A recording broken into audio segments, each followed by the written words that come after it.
There are two sides to every story.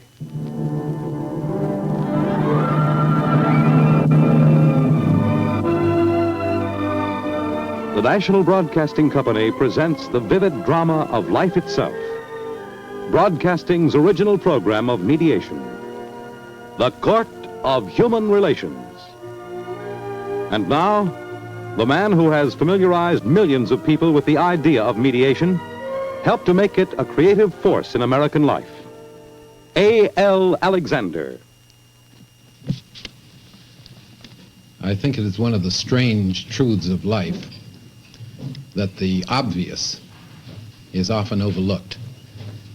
And in the noisy confusion of today's world, I wonder if we're not losing sight of the fact that the basic reality of life is not machinery or politics or industry or even rockets to the moon, but human relationships.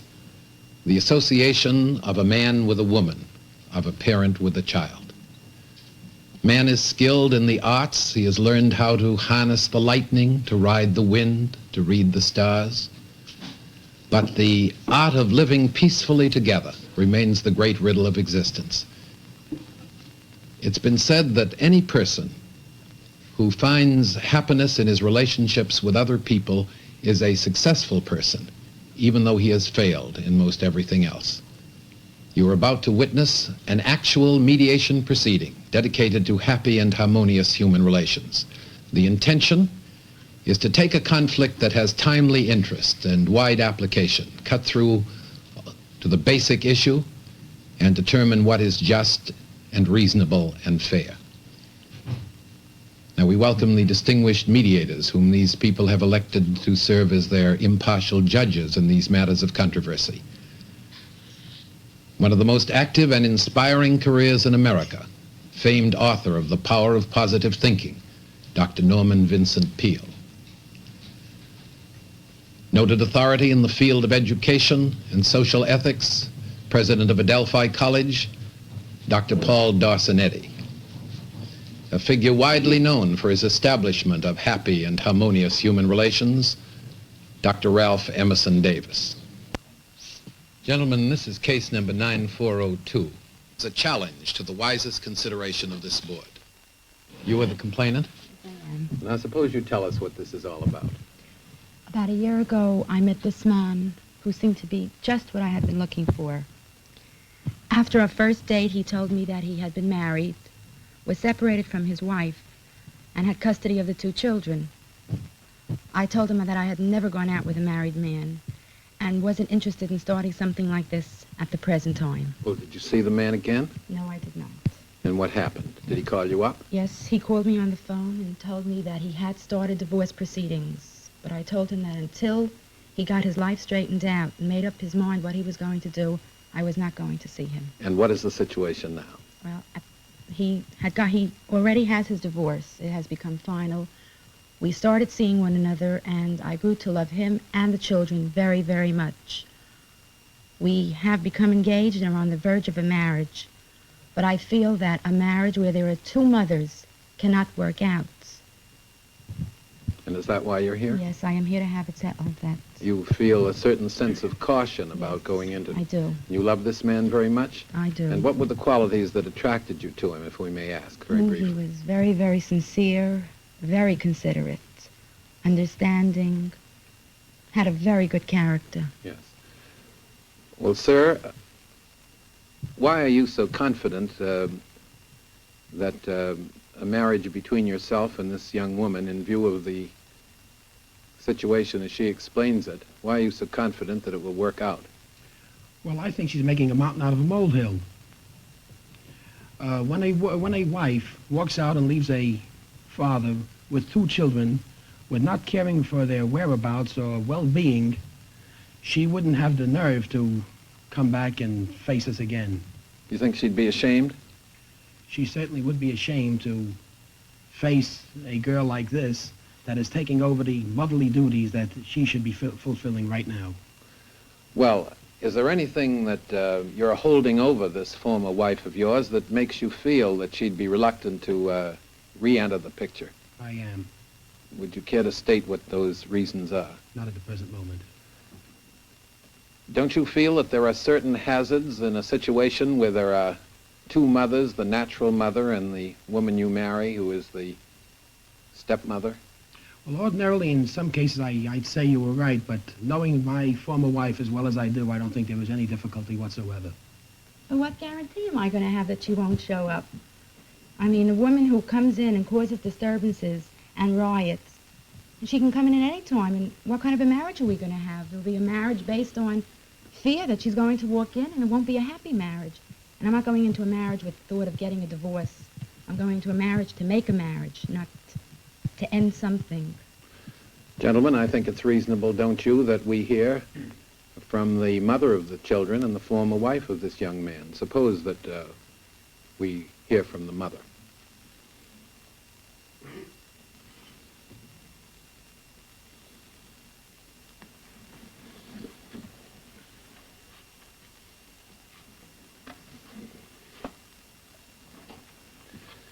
You are the mother of the children? Yes. The young woman referred to? Mm-hmm.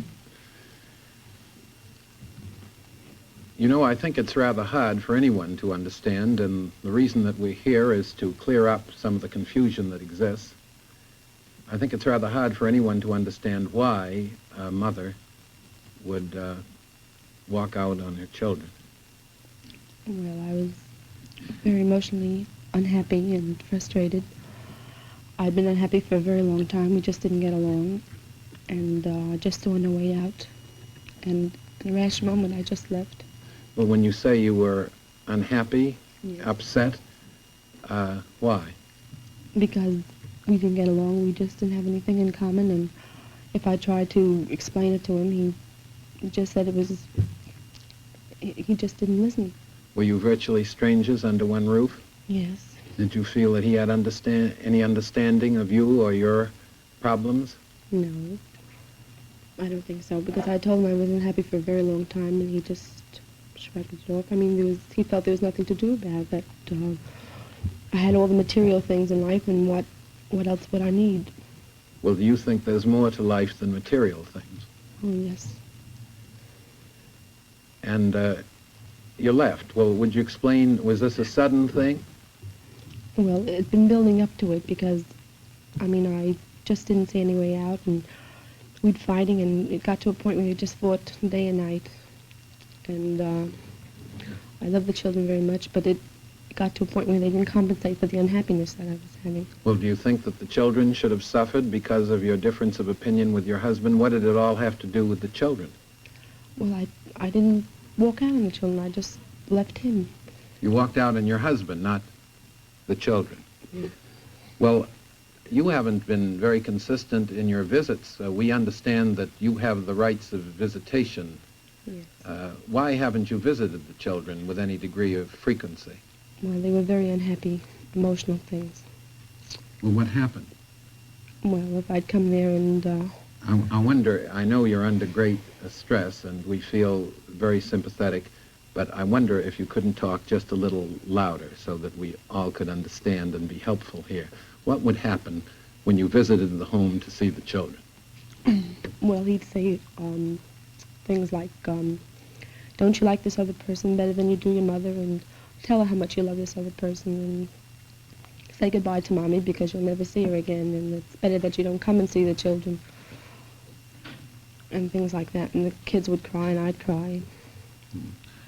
Well, was there another reason why you didn't care to go? Well, because it was made difficult for me. Were there any threats? Yes. What were they? Well, on one occasion when I called and I said I want to see them very badly, he met me. And he told me that if I bothered anymore, he'd take me through court. And I said I wanted the children very much, and I was very unhappy without them. He said he'd take me through court and drag my name and the children and everything. During the time that you were separated from your husband, or at least during the time that there was an estrangement in the home, you were very lonely? Yeah. In order that the mediators may understand the situation, was there some emotional situation which your husband knew about and felt was sufficient to create an incident. In other words, he feels that Well, you I'd should... always been pretty honest with him as far as I told him I didn't love him and that I was going out, and he knew it because I felt it's the only way I could prove to him what I meant was true. Otherwise, he never believed me. He just didn't believe me when I said I wanted a divorce. He never did anything about it. Do you consider yourself a bad mother? No, I didn't consider myself a bad mother. Well, we want to ask you just 2 or 3 very direct questions. Are you willing to share these children if this marriage takes place? Only out of necessity. I mean, you don't want to do it, but you'd have no choice. That's right. And are you willing to take the children yourself? Yes, I would be willing to take the children. Well, you can't support them, can you? No, not unless he was willing to You support mean them. if he'd support them, you'd take them? Yes, I would. I'd love to take them. Are you willing to sever your relationship completely with these children? No. No. Dr. Davis? As I understand, the question is not whether this first marriage should have been broken up, but whether this second marriage, the marriage now under consideration, can take place with a proper arrangement for the children. Well, that's the issue, yeah. I think then the thing to emphasize is that some arrangement regarding the children must be made that will be acceptable to this mother. This mother is very definitely in the picture. Whatever is decided about this second marriage, she is still the mother of the children. She is very much interested. My guess is she's going to be increasingly interested in the children. And before this marriage is completed, an acceptable arrangement should be made about her visits to the children and what her privileges are to be. And I may add to that I think such an understanding can be had. I think if each of these people will try to understand each other and the total situation, a plan can be worked out by which everyone, under the circumstances, can be reasonably satisfied. Dr. Peel? Well, I think that the fact that we see these 3 persons here indicates the problem that is going to exist for all 3 of them, for a long, long time to come. It's there. You have to adjust to it. And if this young lady who now contemplates marriage does marry this man, you have to face the fact that you have the mother in the picture or pattern, as Dr. Davis has indicated. She's a mother, and therefore she has deep affection for the children, even if she did walk out. That was, no doubt, a hasty, unpremeditated, emotional reaction, and she will want to visit the children. And it seems to me that you are a very level-headed person, that you've just got to realize that this marriage has something on the debit side, and you've got to add it up and figure in whether it's worth it to you to do that, because you've got it and you have to live with it. Dr. Eddy? My plea would be in the interest of the children. They are the innocent victims of a very complicated situation in which there's great emotion and great hatred and great resentment. And when it is reported that the minds of the children are being poisoned one way or the other, or on both sides, then they are going to suffer all through their lives. Now, I feel that there have been satisfactory marriages, second marriages, with the right of visitation to mothers established by court, under supervision of the court if necessary. And if the mother, on the legal days, visits the children, and if there's a pact that will be kept between the husband and the mother, that each will refrain from disparaging the other parent in the minds of the children, then I think it can be worked. I think this young lady is very sincere and very attractive, and if they can find happiness together, I think it's worth the risk, provided the conditions can be clearly stated and can be supervised if necessary. And there must be some legal way by which the actual scheduling and supervision can be worked out. Well, Dr. Eddy, in what is obviously a very troubled case, the answer is, at the same time, extremely clear, according to this board. If what this woman wants is the total exclusion of the natural mother, she's without legal rights, since the mother has rights of visitation, and apart from this, the board agrees that you just can't legislate human emotion, and the mother certainly made her position clear.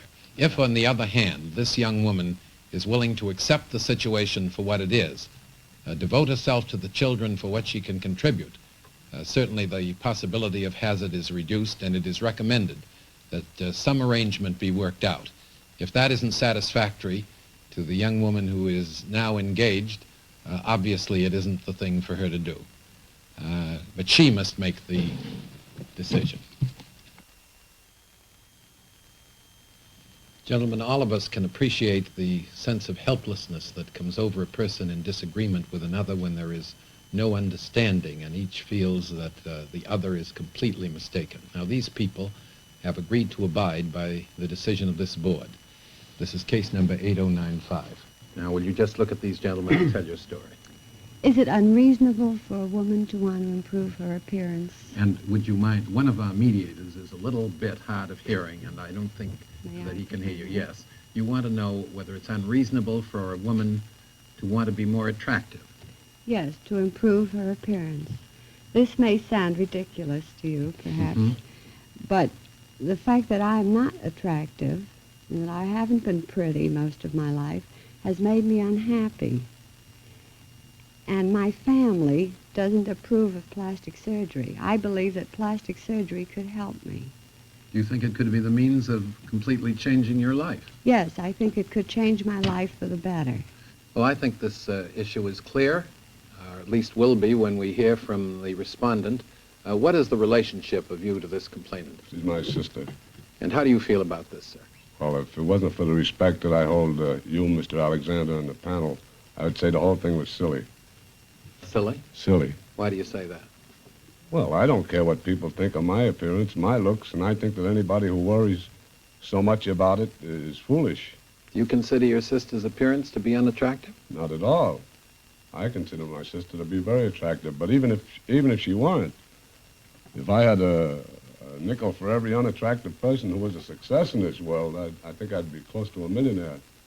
And by the other hand, by the same token, if I had a nickel for every beautiful person who was a flop in this world, I think I'd also be a millionaire.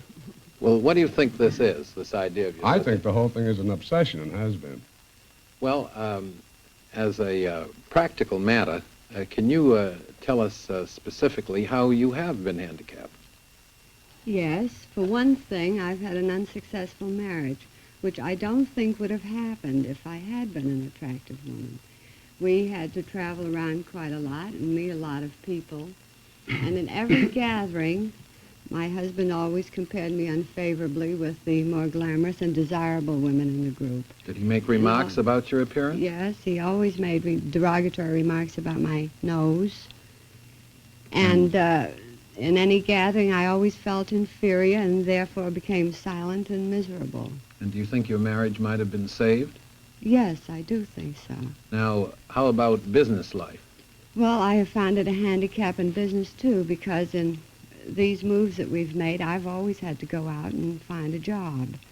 And although lots of times I knew I was just as capable as anyone else of doing the job, the interviewer is invariably a man, and he always selects the most attractive woman for the job. Do you know of any specific instance where a person's life was radically changed because of such an operation? Yes, I do. I knew a girl a couple of years ago, a beauty operator, who used to do my hair. And she had a very homely nose, and she was a homely girl, and very miserable and unhappy. She used to confide to me that she never had dates unless someone made a blind date for her.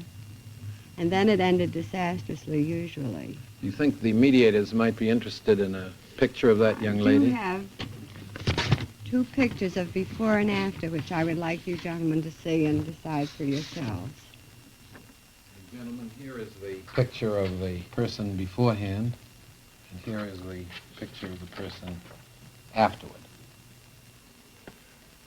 I don't agree with my sister that her appearance has handicapped her at all, and I don't think her job record and her business life has been harmed at all. As a matter of fact, she's a very popular girl, always had top jobs in her particular field, and always advanced in a very short time.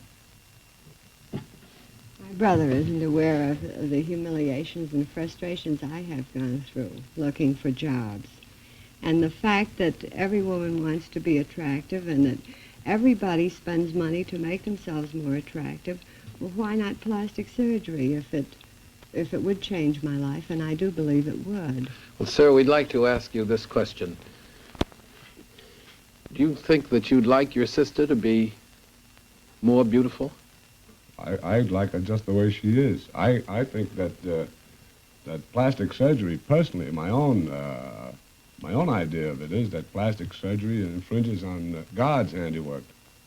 I think that God did a pretty good job on people, and I think that people should live all their lives with what God gave them and be thankful for it. You think that beauty might bring some trouble? Oh, yes.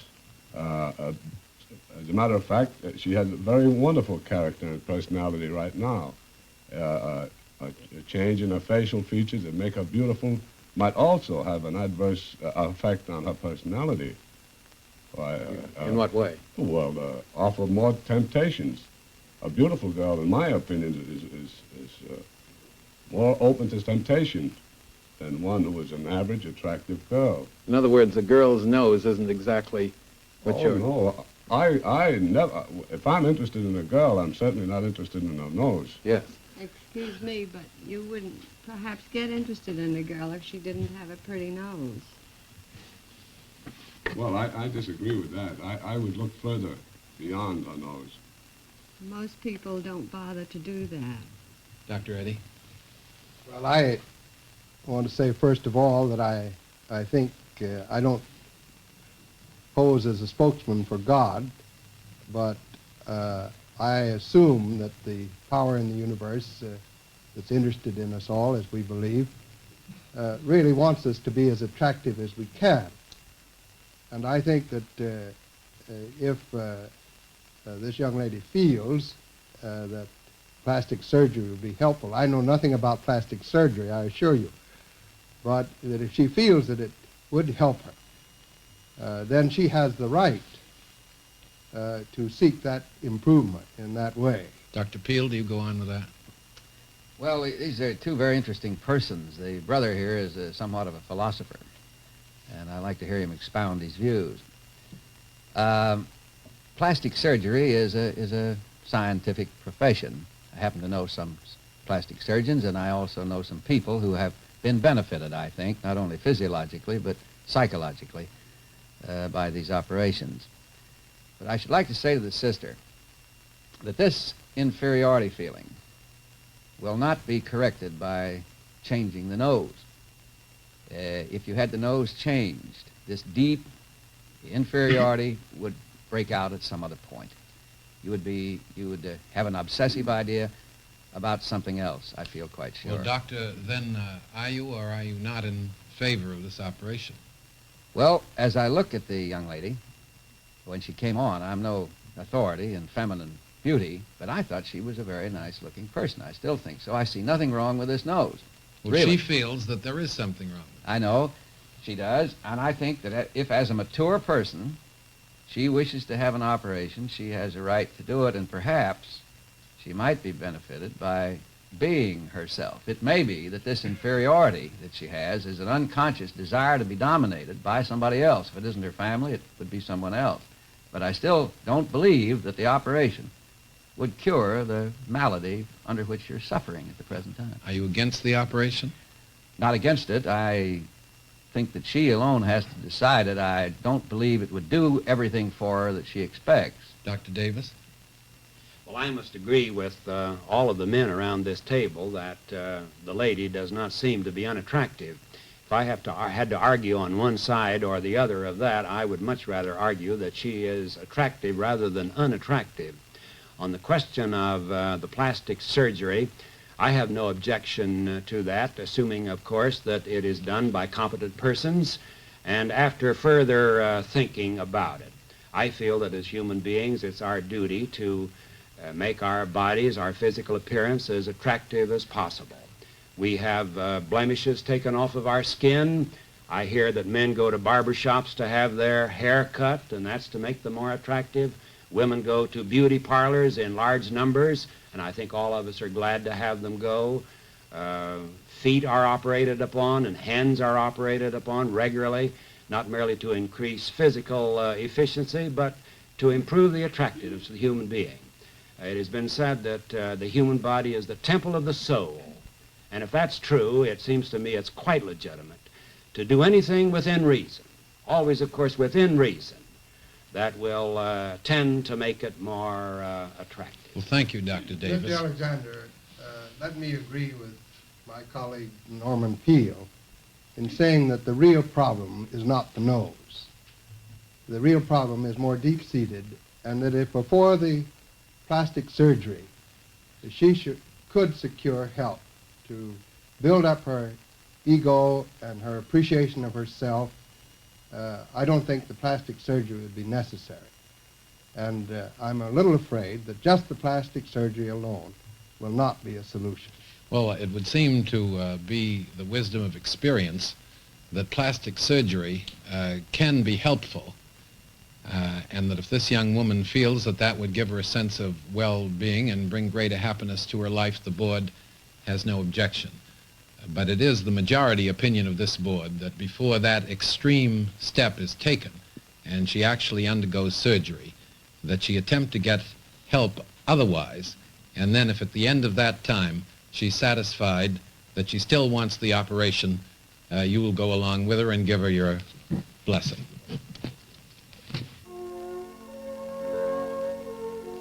As we express our thanks to our mediators and look forward to another session of the Court of Human Relations, I'm reminded of the admonition, if there is a difference or coolness or unkindness between us, let us talk things over in an atmosphere of reason and of calm and of understanding. It is always better to light a candle, said a wise man, than to curse the darkness.